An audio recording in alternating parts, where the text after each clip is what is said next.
신명기 33장 1에서 5절 말씀입니다.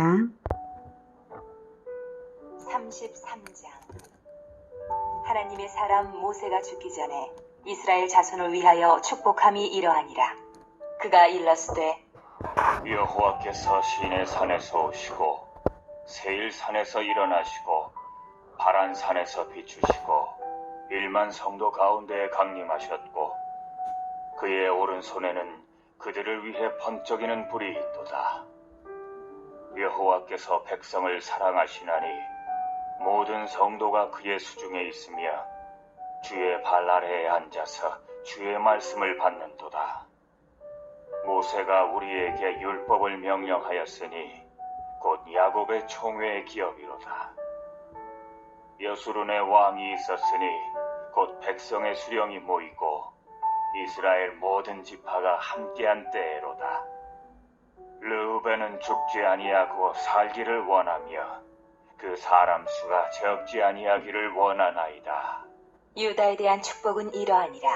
일렀으되 여호와여, 유다의 음성을 들으시고 그의 백성에게로 인도하시오며 그의 손으로 자기를 위하여 싸우게 하시고 주께서 도우사 그가 그 대적을 치게 하시기를 원하나이다. 레위에 대하여는 일렀으되 주의 둠밈과 우림이 주의 경건한 자에게 있도다. 주께서 그를 마사에서 시험하시고 무리바 물가에서 그와 다투셨도다. 그는 그의 부모에게 대하여 이르기를 내가 그들을 보지 못하였다 하며 그의 형제들을 인정하지 아니하며 그의 자녀를 알지 아니한 것은 주의 말씀을 준행하고 주의 언약을 지킴으로 말미암음이로다. 주의 법도를 야곱에게 주의 율법을 이스라엘에게 가르치며 주 앞에 분향하고 온전한 번제를 주의 제단 위에 드리리로다. 여호와여, 그의 재산을 풍족하게 하시고 그의 손의 일을 받으소서.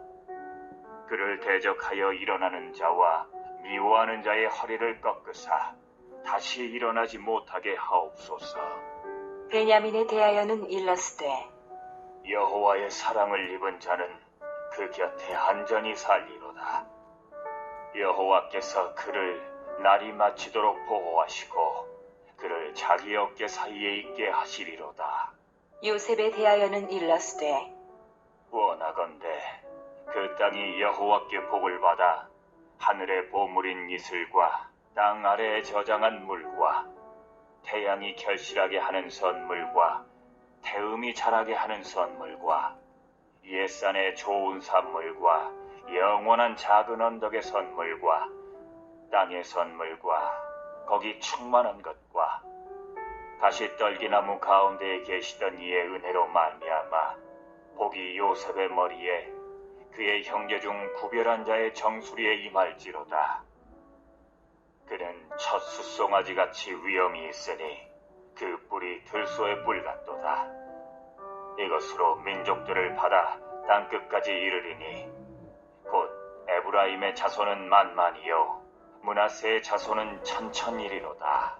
스불론에 대하여는 일렀으되 스불론이여, 너는 밖으로 나감을 기뻐하라. 이사가리여, 너는 장막에 있음을 즐거워하라. 그들이 백성들을 불러 산에 이르게 하고 거기에서 의로운 제사를 드릴 것이며 바다의 풍부한 것과 모래에 감추어진 보배를 흡수하리로다. 갓에 대하여는 일렀으되 갓을 광대하게 하시는 이에게 찬송을 부를지어다. 갓이 암사자같이 엎드리고 팔과 정수리를 찢는도다. 그가 자기를 위하여 먼저 기업을 택하였으니 곧 입법자의 분깃으로 준비된 것이로다. 그가 백성의 수령들과 함께 와서 여호와의 공의와 이스라엘과 세우신 법도를 행하도다. 단에 대하여는 일렀으되 다는 바산에서 뛰어나오는 사자의 새끼로다. 납달리에 대하여는 일렀으되 은혜가 풍성하고 여호와의 복이 가득한 납달리여, 너는 서쪽과 남쪽을 차지할지로다. 아셀에 대하여는 일렀으되 아셀은 아들들 중에 더 복을 받으며 그의 형제에게 기쁨이 되며 그의 발이 기름에 잠길지로다. 내 문빗장은 철과 노시 될 것이니 내가 사는 날을 따라서 능력이 있으리로다. 여수르니여 하나님 같은 이가 없도다. 그가 너를 도우시려고 하늘을 타고 궁창에서 위엄을 나타내시는도다. 영원하신 하나님이 내 처소가 되시니 그의 영원하신 팔이 내 아래에 있도다. 그가 내 앞에서 대적을 쫓으시며 멸하라 하시도다. 이스라엘이 안전히 거하며 야곱의 샘은 곡식과 새 포도주의 땅에 홀로 있나니 곧 그의 하늘이 이슬을 내리는 곳에로다. 이스라엘이여, 너는 행복한 사람이로다. 여호와의 구원을 너같이 얻은 백성이 누구냐? 그는 너를 돕는 방패시요 내 영광의 칼이시로다. 내 대적이 내게 복종하리니 내가 그들의 높은 곳을 밟으리로다. 사랑하는 형제 여러분, 4월 20일 화요일 새벽 묵상에 오신 것을 환영합니다. 전장에서는 모세가 훗날 언약을 배반할 이스라엘에게 증거를 삼기 위해 노래를 남겼는데요. 본장은 임종을 앞둔 모세가 중보자의 자격으로 이스라엘 12지파를 축복하는 내용입니다. 이 축복은 기도이면서 동시에 예언입니다. 32장의 암울한 미래 예언이었는데 본장은 축복인 이유, 이 두 가지가 상충되지 않는 이유는 대다수 백성의 불신실함에도 불구하고 신실하신 하나님은 의인을 남겨두셔서 의인을 통해 구속사를 실행해 가시기 때문입니다. 32장은 부정적 측면을 노래했다면 본장은 긍정적 측면을 조명한 것으로 보시면 되십니다. 오늘 29절까지 전체를 읽었는데요. 묵상은 5절까지를 해보도록 하겠습니다. 예. 언약관계를 상기시켜서 그 성민의 본분을 지키게 하고자 과거 시내산의 강림에서 율법을 주신 하나님의 장중함이 1절에서부터 5절에 묘사되고 있습니다. 이스라엘이 받는 축복은 언약관계에서 비롯되는 것이죠. 본문에서 모세는 하나님의 율법을 백성들의 기업으로 동일시합니다. 이것은 율법의 순종이 곧 기업을 얻는 길이라는 메시지죠.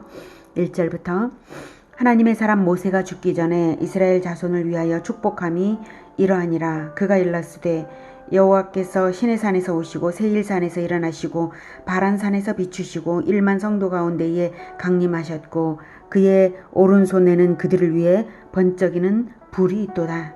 네, 하나님의 사람이란 칭호는 선지자들, 왕에게 구약에서는 붙여졌는데 신약에서는 그리스도를 믿는 모든 성도들에게 주어졌습니다.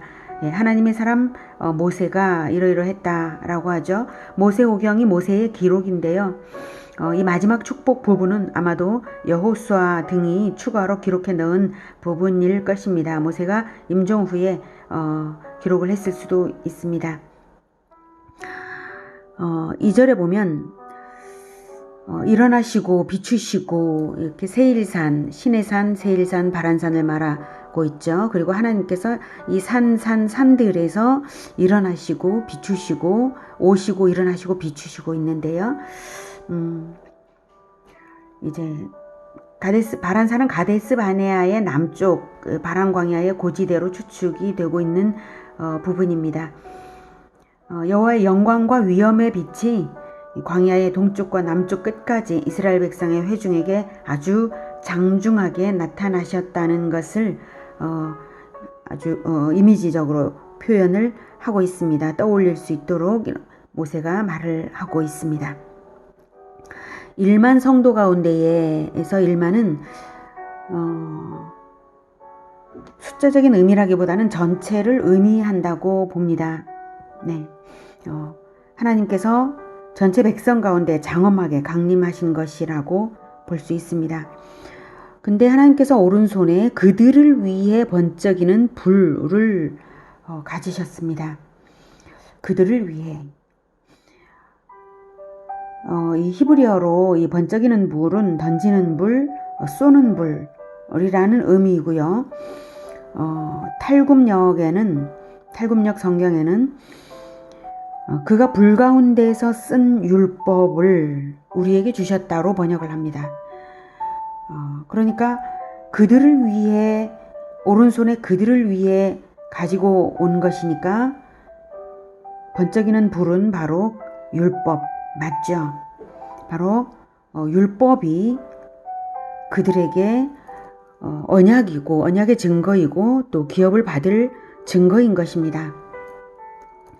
자, 3, 4, 5절 여호와께서 백성을 사랑하시나니 모든 성도가 그의 수중에 있으며 그 주의 발 아래에 앉아서 주의 말씀을 받는도다. 그들을 위해 번쩍이는 불을 가지고 와서 이제 그것을 펼치니까 그것을 받고 있는 것입니다. 신의 산에서는 번쩍이는 불 가운데 하나님께서 강림하셔서 음성으로 십계명을 들려주셨죠. 네, 그것을 여기에서는 번쩍이는 불로 말씀을 가지고 오신 그 말씀을 주시는 것입니다. 4절 모세가 우리에게 율법을 명령하였으니 곧 야곱의 총회의 기업이로다. 율법을 기업이라고 말하고 있습니다. 율법이 기업입니다. 5절 여수론에 왕이 있었으니 곧 백성의 수령이 모이고 이스라엘 모든 지파가 함께 한 때로다. 네. 여수론은 정직한 자라는 의미이고요. 이스라엘의 별명입니다. 여수론에 왕이 있었으니 왕은 하나님이죠. 이스라엘 민족에 대한 하나님의 소유권을 3절에 그의 수중에 있다라고 표현을 하고 있습니다. 모든 성도가 그의 수중에 있다. 그래서 하나님의 수중에 있는 백성들이 바로 하나님의 백성이고 하나님은 왕이십니다. 왕의 율법을 받아들임으로써 양자 간의 언약적 관계가 성립이 되었고 하나님은 신정국가의 왕으로서 옹립되었다는 뜻입니다. 즉 율법은 이스라엘의 것이고 나라는 여호와의 것입니다. 그리고 모든 지파와 함께 한때 즉 신의 산에서 출애굽기 19장에 강림하신 그 장면을 말하고 있습니다. 자, 이 1절부터 5절까지의 이 부분은 두 가지 장면이 겹쳐서 연상됩니다. 이스라엘의 광야 여정 중에 신의 산으로 부르셔서 빽빽한 구름 가운데 강림하시며 백성은 산 아래에 모두 모이게 하시고 육성으로 십계명을 왕이신 하나님께서 들려주셨죠. 또한 주의 발 아래에 앉아서 주의 말씀을 받는 백성들, 주의 발 아래에 앉아서 주의 말씀을 받는 백성들, 그 백성들을 향하여 산상수훈을 베푸시는 예수님이 연상되지 않습니까? 네. 산 발치에 앉아서 모든 백성들이 있었던 것처럼 산상수훈을 예수님이 앉으신 아래에 많은 백성들이 있었습니다. 마태복음 5장 1에서 3절은 예수께서 무리를 보시고 산에 올라가 앉으시니 제자들이 나아온지라. 제자들은 수령들, 백성의 수령들이죠. 제자들이 나아온지라 입을 열어 가르쳐 이르시되 법을 선포하시는 입입니다. 심령이 가난한 자는 복이 있나니 천국이 그들이 것이며 천국을 선포하고 계십니다. 그래서 법을 선포하고 계신 부분이 바로 마태복음 5장의 5, 6, 7장의 산상수훈이죠. 신해산 십계명 수여 장면과 산상수훈 장면의 공통점은 언약의 두 당사자인 왕과 백성이 마주하여서 왕으로부터 율법을 받는다는 점입니다. 그리고 거기에는 백성의 수령이 책임자들로서 언약식에서 대표되었습니다. 땅만 없다 뿐이지 왕과 백성이 있고 언약에 따른 율법이 선포되고 있다는 점에서 하나님 나라의 법적 출발이 된 장면을 떠올리고 있습니다. 여기서 중요한 것이 모세가 율법을 명령하였으니 모세를 통하여서 그리고 야곱의 총회의 기업이로다. 야곱의 총회의 기업이로다. 율법은 백성에게는 기업과 같은 것입니다. 이스라엘 백성은 이제 가나안 땅을 기업으로 받을 것인데요. 가나안 땅을 영토로 받는 자격은 바로 하나님께서 율법을 주셨기 때문입니다.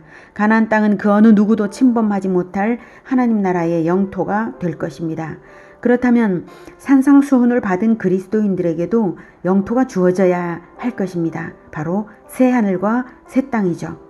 예수님의 재림 때에 교회 공동체가 최종 완성되어서 새 하늘과 새 땅으로 들어갈 것입니다. 그런 점에서 신정왕국의 영토를 주시기 전에 신정왕국의 법을 먼저 주심으로써 신정왕국의 백성으로서의 삶이 연단되어야 할 것을 알 수 있습니다.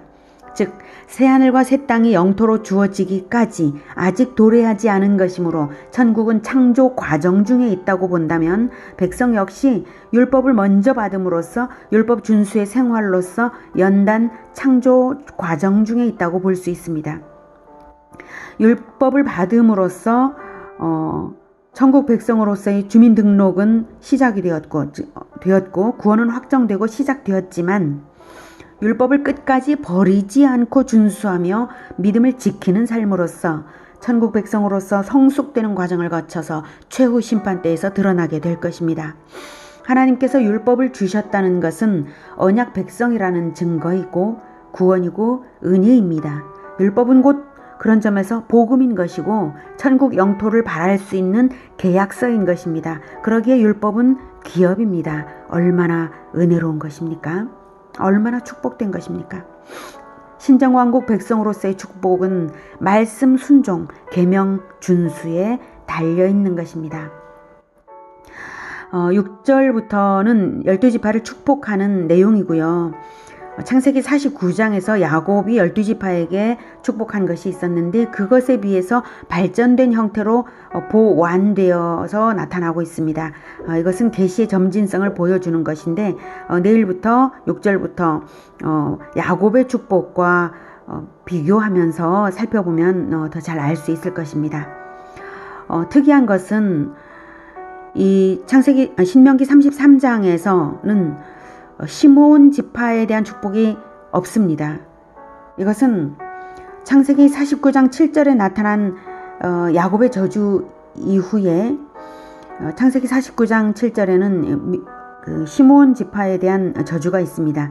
그 이후 시몬 지파가 온전히 회개하지 않고 역사 내내 계속되는 범죄로 인하여서 의도적으로 삭제했을 수 있다라고 하는 것을 짐작할 수 있습니다. 특별히 민수기 25장에서는 이스라엘의 수만 명을 죽음에 이르게 하는 그 바알볼의 범죄, 그 범죄의 범죄를 주도한 것이 바로 시몬 지파라는 것을 알 수 있는 힌트가 있는데요.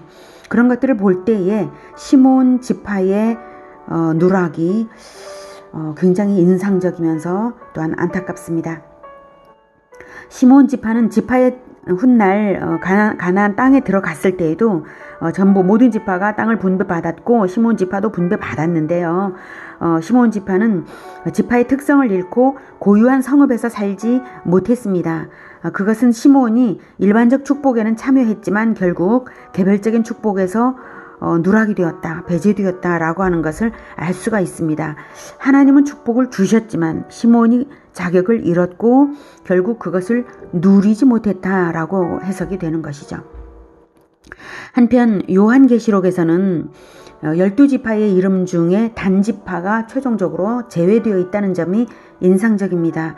요한계시록은 상징이니까 문자적인 단지파를 의미하는 것이 아닐 수 있다는 것을 감안한다면 구약 성경이든 신약 성경이든 최종적인 축복, 영구적인 축복에서 제외된 지파가 있다는 사실, 그 사실이 우리에게는 경종이 되고 있습니다.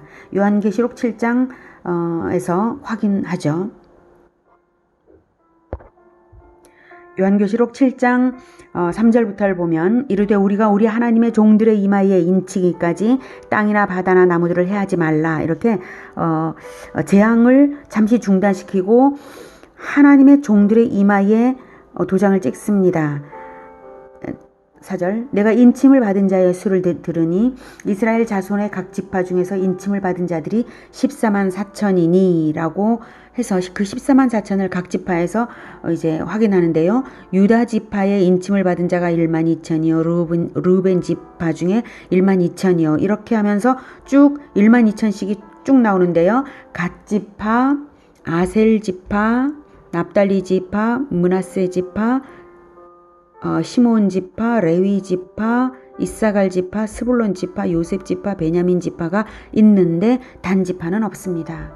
9절 이 일 후에 내가 보니 각 나라와 족속과 백성과 방언에서 아무도 능히 셀 수 없는 큰 무리가 나와 흰옷을 입고 손에 종려가지를 들고 보좌 앞과 어린 양 앞에 서서 큰 소리로 외쳐 이르되 구원하심이 보좌에 앉으신 우리 하나님과 어린 양에게 있도다. 모든 천사가 보좌와 장로들과 네 생물이 주위에 서 있다가 보좌 앞에 엎드려 얼굴을 대고 하나님께 경배하고 그때 13절 장로 중 하나가 응답하여 나에게 이르되 이 흰옷 입은 자들이 누구며 또 어디서 왔느냐 내가 말하기를 내 주여 당신이 아시나이다 하니 그가 나에게 이르되 이는 큰 환란에서 나오는 자들인데 어린 양의 피에 그 옷을 씻어 희게 하였느니라. 뭡니까? 그럼 어린 양의 피에 그 옷을 씻어 희게 한 아무도 셀 수 없는 수의 백성들이 있지만 그 중에 단지파는 없다라고 하는 것이죠. 이 사실이 우리에게 은밀히 알리는 진실은 무엇입니까? 언약은 쌍무계약인 만큼 언약에 충실하게 남는 것이 최종 결론이라는 것입니다. 하나님이 배제시키는 것이 아니라 스스로 배제한 것입니다. 언약에 충실하지 않아서. 언약서만 받았다고 해서 기업을 받는 것이 아니라 언약에 충실한 삶을 사는 것이 축복과 기업의 보장입니다. 본장의 모세의 예언은 이스라엘 전 역사를 통해 거의 다 성취됨으로써 하나님의 신실하심과 영원하심을 증거합니다. 한편 창세기 49장의 야곱의 축복과 표면상 상반된 점들이 발견이 되지만 내막을 살피면 그렇지 않고요. 이것은 창세기 49장과 비교한 것은 내일부터 살피겠습니다. 오늘은 하나님 나라를 시작하신 언약의 두 장면에서 구약의 언약의 장면, 신약의 언약의 장면, 법을 선포하는 그 장면에서 왕이신 하나님을 만났습니다. 하나님 나라는 하나님의 법을 지키는 하나님 백성들로서 법을 지키는 백성들로서 함께 영원한 기업을 받기로 된 공동체입니다.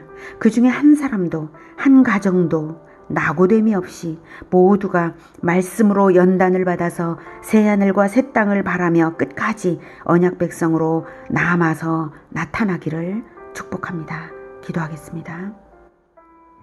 하나님 감사합니다. 우리에게 언약을 주신 것, 말씀을 주신 것 감사합니다. 예수님의 피, 언약의 피를 뿌려서 우리를 언약 백성으로 불러주신 것 감사합니다. 우리가 이 말씀, 이 계명을 받음으로 말미암아 언약 백성이 되었사오니 끝까지 새 계명을 지키고 사명을 감당하면서 예수님의 말씀, 하나님의 율법이 담겨있는 예수님의 말씀을 끝까지 지키면서 예수님 안에 남아 있겠습니다. 주님 도와주시옵소서. 예수님의 이름으로 기도드립니다. 아멘. 이어지는 시간은 개인 기도 시간입니다. 영상은 여기서 마치겠습니다.